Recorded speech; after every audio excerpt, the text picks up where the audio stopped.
Recorded Books and RB Digital present In Deep, the FBI, the CIA, and the Truth About America's Deep State, by David Rohde, narrated by Graham Winton. From Edward Levy, United States Attorney General, 1975 to 1977. As an instrument for practical action, law is responsive to the wisdom of its time, which may be wrong. But it carries forward, sometimes in opposition to this wisdom or passion, a memory of received values.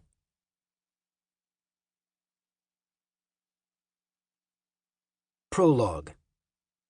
Whistleblowers. The government source who leaked the story to me about the first phone call between President Trump and Vladimir Putin seemed genuinely frightened. Published by Reuters several weeks after Trump took office in 2017, the piece contained no bombshell disclosures about coordination between the 2016 Trump campaign and Russia. Instead, it exposed politically embarrassing details regarding how the new American president had conducted himself. During the hour-long conversation, Trump had denounced the primary nuclear arms agreement between the United States and Russia as one of many bad deals negotiated by the Obama administration. When Putin raised the possibility of extending the treaty, known as New START, Trump paused and asked his aides what the treaty was, according to my source and an official who had spoken with my colleague, Jonathan Landay. When we asked the White House for comment, spokesman Sean Spicer said Trump knew what the New START treaty was, but had turned to his aides for an opinion. Throughout the call, Trump also ceaselessly bragged to Putin about his own popularity. Other more damaging accounts of Trump's first calls with foreign leaders of Mexico and Australia had already leaked to news outlets and drawn more attention. Officials in the White House were furious about the multiple leaks involving presidential phone calls. They vowed to launch formal criminal investigations and prosecute the perpetrators. To help protect the source, we agreed to cut off contact with each other. In a final conversation, I promised that I would go to prison to protect the source's identity. We both knew that the whistleblower was more likely to be prosecuted than me.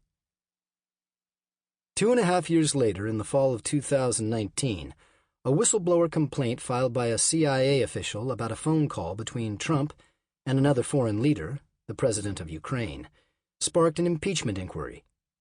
I wanted to know what my source on the Trump-Putin call thought of the whistleblower and the firestorm then unspooling. We met in a restaurant in the Washington area. The source didn't mince words. Career government officials had a duty to report waste, fraud, and misconduct by government officials, including the president. The whistleblower, whose identity Trump was demanding be made public, should be protected, and the state of divisiveness in Washington was lamentable. When doing your job as a policy expert means you are physically in danger, not from an international adversary, but from people in your own government, it's confounding. To President Trump, my source, as well as the Ukraine whistleblower, are part of a conspiracy by a group of unelected government officials to force a duly elected president from power.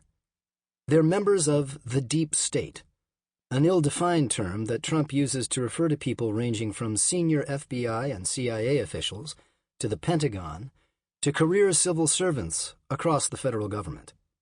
Those officials, Trump and his allies argue, have mounted a concerted effort to delegitimize his presidency. Trump has vowed to make the deep state a cornerstone of his re-election effort. Democrats say Trump is spreading conspiracy theories for political gain.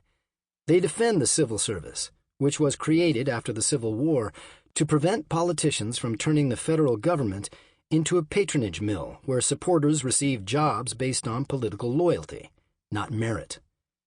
Every modern American president has expressed distrust of career government officials in Washington.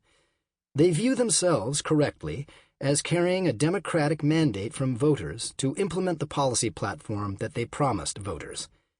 Jimmy Carter feared that members of the CIA would refuse to implement reforms designed to end decades of agency abuses.